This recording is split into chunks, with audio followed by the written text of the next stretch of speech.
नमस्कार विद्यार्थियों, ऑनलाइन कक्षा में एक बार पुनः आपका स्वागत।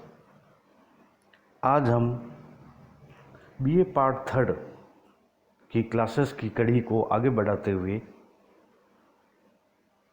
उसका second paper public administration, BA part third political science का सेकंड पेपर पब्लिक एडमिनिस्ट्रेशन, और आज का हमारा जो टॉपिक है वह है प्रशासन में निर्णय निर्माण, मतलब डिसीजन मेकिंग इन एडमिनिस्ट्रेशन।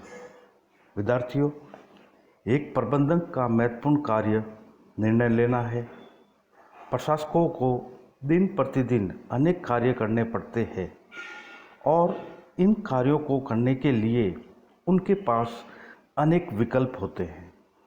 इन विकल्पों में से सर्वोत्तम विकल्प कौन सा है, इसका निर्धारण करना ही निर्णय लेना है, मतलब डिसीजन लेना है।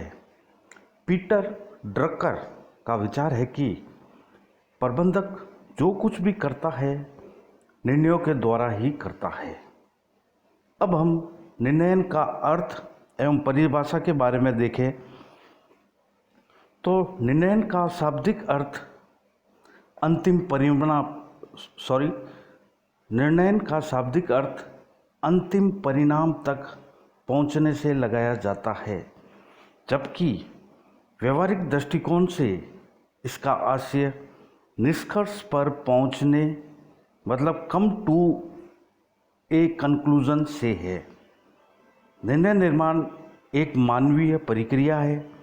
इसमें उन समस्त कार्यों को शामिल किया जाता है जो कि किसी विकल्प का अंतिम रूप से चयन करने से पहले करना आवश्यक होता है। निर्णय निर्माण के द्वारा योजनाओं, नीतियों तथा उद्देश्यों का उचित चयन किया जाता है तथा निर्णय का रूप नकारात्मक भी हो सकता है तथा या निर्णय ना लेने की इच्छा भी एक प्रकार का निर्णय हो सकता है। जैसा कि जे.सी. ग्लोवर कहते हैं, चुने हुए विकल्पों में से किसी एक के संबंध में निर्णय करना ही निर्णय है।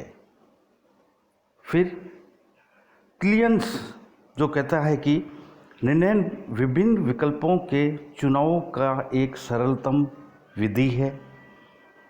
हर्बर्ट साइमन, निर्णय को हम पूर्व विचारों में से निकाले गए निष्कर्ष मान सकते हैं। ये निष्कर्ष बड़े निर्णय के लिए पूर्ण विचार बन सकते हैं। फिर टेरी कहता है कि टेरी के अनुसार निर्णय किसी एक कसौटी पर आधारित दो या दो से अधिक संभावित विकल्पों में से एक का चुनाव होता है।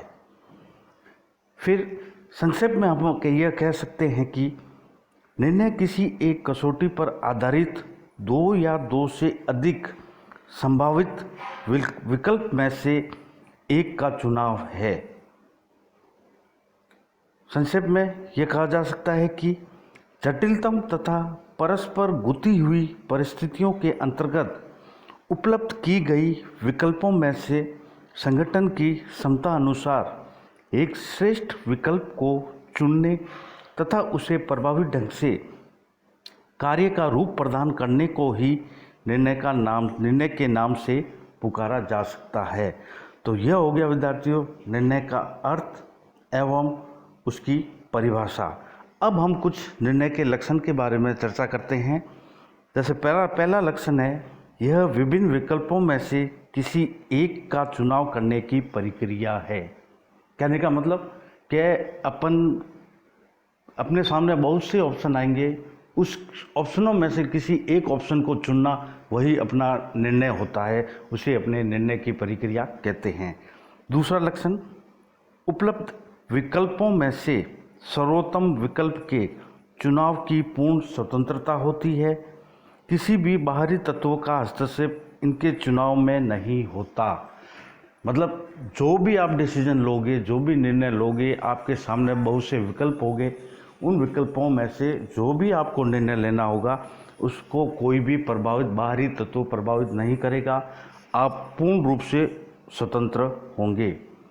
तीसरा, यह मूल रूप से एक मानवीय प्रक्रिया है। कहने का मतलब ह्यूमन नेचर प्रोसेस जिसे कहते हैं।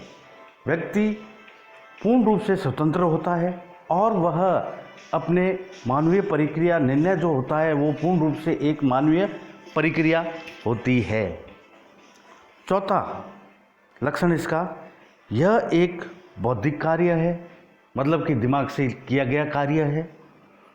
पांचवा लक्षण इसका, इसमें उन सभी कार्यों को सम्मिलित किया जाता है जो कि किसी विकल्प का अंतिम रूप से चयन किए जाने से पूर्व करने जरूरी होते हैं। कहने का मतलब कोई भी डिसीजन अगर अपन लेते हैं तो उस जो अंतिम निर्णय अपना होता है उस अंतिम निर्णय को लेने से पहले अपने सामने बहुत से विकल्प होते हैं और उन विकल्पों को चयन करने में अपने को पूर्ण स्वतंत्रता होती है और यह पूरा प्रोसेस होता है। पूरे प्रोसेस से गुजरता हुआ अपन यह निर्णय ले सकते हैं। फिर छठा लक्षण इसका आता है नंबर 6, यह वह केंद्र बिंदु है जहाँ पर कि योजनाओं, नीतियों तथा उद्देश्यों का सही चुनाव किया जाता है। मतलब यह एक सेंटर पॉइंट है कि कोई भी योजनाएं, नीतियाँ और उद्देश्यों का सही चुनाव करना ही निर्णय लिया जा सकता है। सातवां लक्षण निर्णय का, यह प्रशासक की एक सार्वभौमिक पहचान है। कहने का मतलब सही निर्णय, उचित निर्णय जो भी प्रशासक लेता है तो वह उसकी सार्वभौमिक पहचान होती है कि उसने निर्णय सही लिया।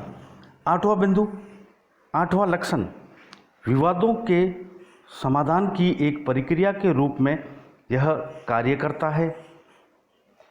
मतलब कोई भी विवाद उत्पन्न होता है और वो प्रशासक के सामने जाता है तो सही चीज़ के लिए वह निर्णय लेता है, वह प्रक्रिया है समाधान के लिए, वह विवादों का जो भी समाधान है उसकी प्रक्रिया के लिए भी वह निर्णय लेता है।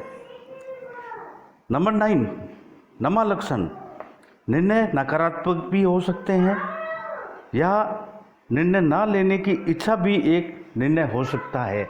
कभी कभी ऐसा भी होता है कि कोई विवाद ऐसा होता है कि वेट एंड वॉच, अगर हम निर्णय नहीं लेंगे, चुप रहेंगे और उसको चेक करेंगे तो वह भी एक तरह का निर्णय होता है कि निर्णय नहीं लेना भी होता है।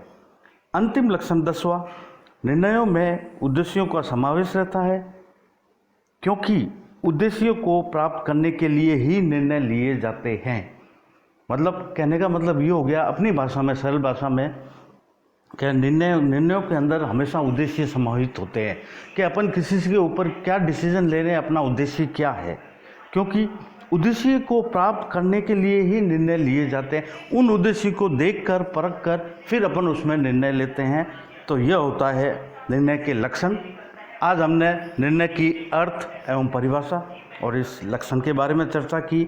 नेक्स्ट टॉपिक इसी का आगे का क्रम होगा, प्रशासन में निर्णय प्रक्रिया, प्रशासन में निर्णय किस प्रकार से लिया जाता है, इस पर अपन नेक्स्ट वीडियो में चर्चा करेंगे। धन्यवाद।